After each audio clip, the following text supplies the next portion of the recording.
Finally! After quite a while, I've made myself time to play some Portal 2. I wonder what this community test will be like. Wait, this looks kinda weird. What happened here? Well past me. This is not an actual test chamber. This is something I'd call, quite literally, not a test. What would classify as not a test, though? I'd say it's any community test chamber, which is either taking inspiration from other games or TV shows, doesn't actually have any testing elements in it, or doesn't focus on creating a puzzle, so that the map itself would become the most interesting part, and not any puzzle inside of it. However, I'm not talking about tests that have been made using the in-game map editor, because then any very easy or simple map would fit into this category. So I'll only be counting maps which were made using the hammer tool. Let's go back to the map we saw earlier. On the first glance, there doesn't appear to be a test here, and there's only this laser cube and some platforms we can walk around on.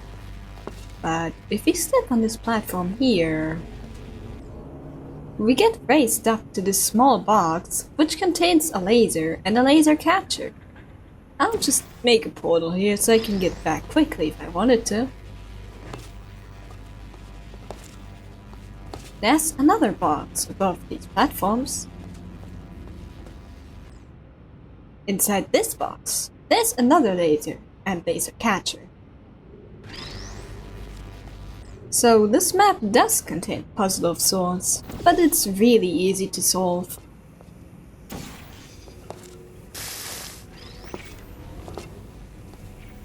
See? Since this puzzle was so simple, its unique aesthetic is the most interesting part of the map, making it fit perfectly into the not a test category. Let's take a look at some more not tests, shall we?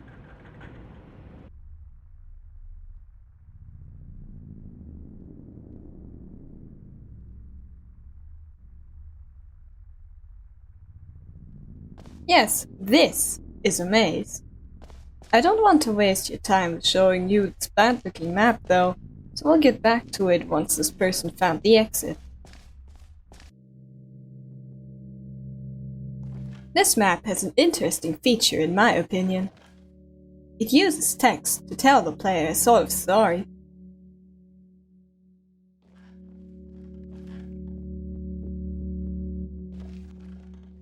Look at how nice this desk looks though. Sadly, the papers on the desk aren't as detailed.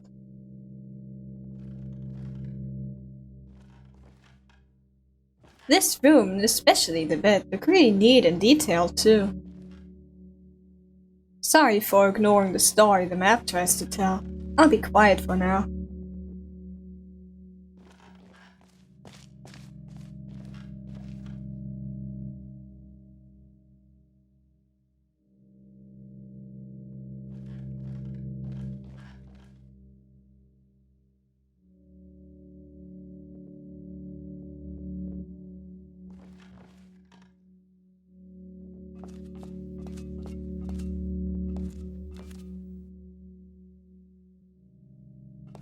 Sorry again, but I wanted to add that I absolutely adore the look of this room.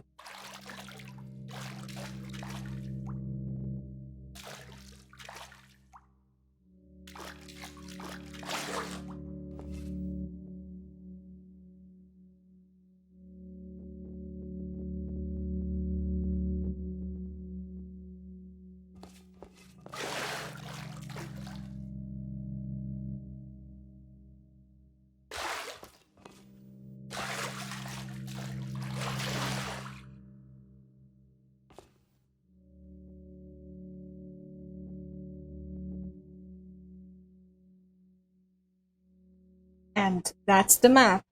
I'm not going to interpret what this all could mean, because otherwise this video would be about this map alone. Let's check out another map. This map here took a large amount of inspiration from Mirror's Edge, which is a pretty well-known game, especially to people who speedrun games. I don't have much to say about this map, so just enjoy the gameplay. I got stuck at this part for quite a while, so let me skip ahead a bit.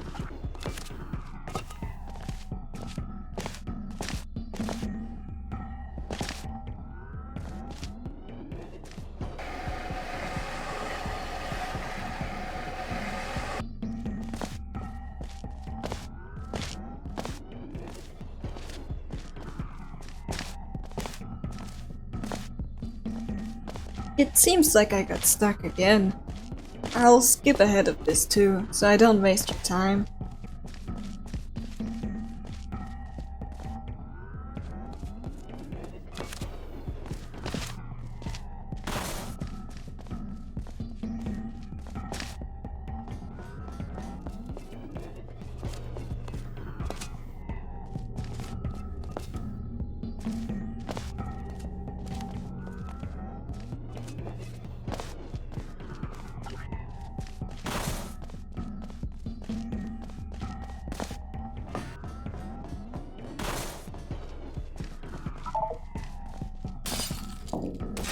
Pretty interesting map, huh?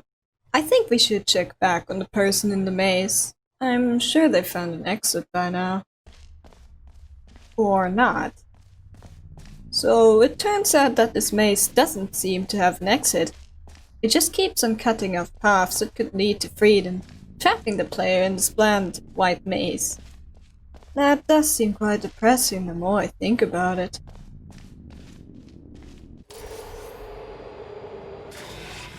There's still this map I'd like to show you though.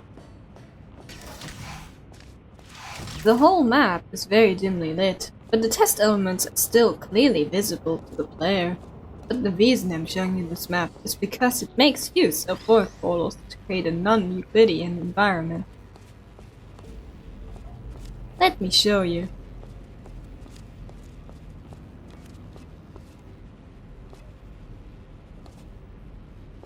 This room behind the wall sure seems to be a lot bigger than it looked like it was.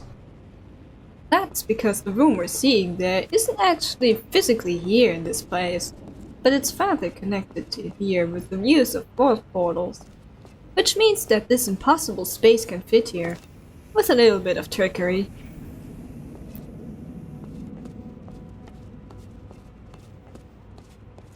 I have to say, if I didn't know how this worked, I'd be really amazed by this, but also highly confused at the same time.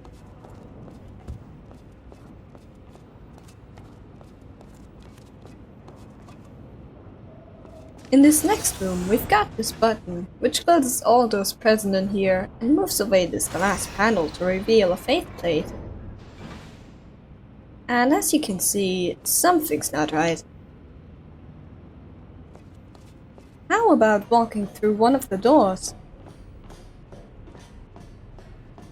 And now we're on the ceiling.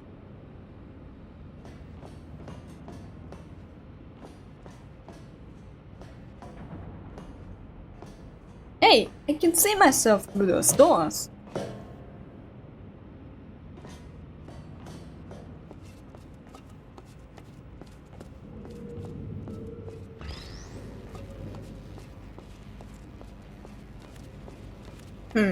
I wonder if we can get one of the cubes on the floor by throwing it towards it.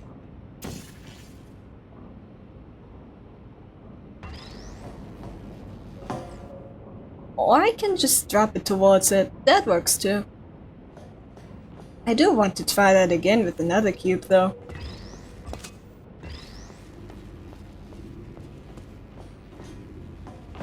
And that worked as well.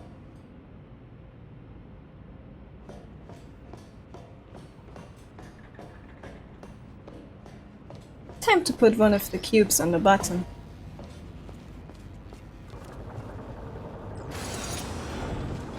I didn't see earlier that this button opens the exit.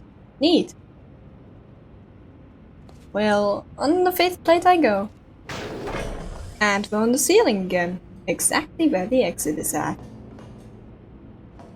Anyway, I've made a collection of the maps I've taken a look at, and maps that didn't make it into the video. However, if you're only interested in the maps I've shown in this video, you can check the timestamps in the description, which also give links to each individual map, or you can click the link with the collection and download them from there. Also, this is the first video I've put a lot of effort into, so feel free to give me feedback on what you thought was good about this and what may or may not can be done better. But yeah, thanks for watching.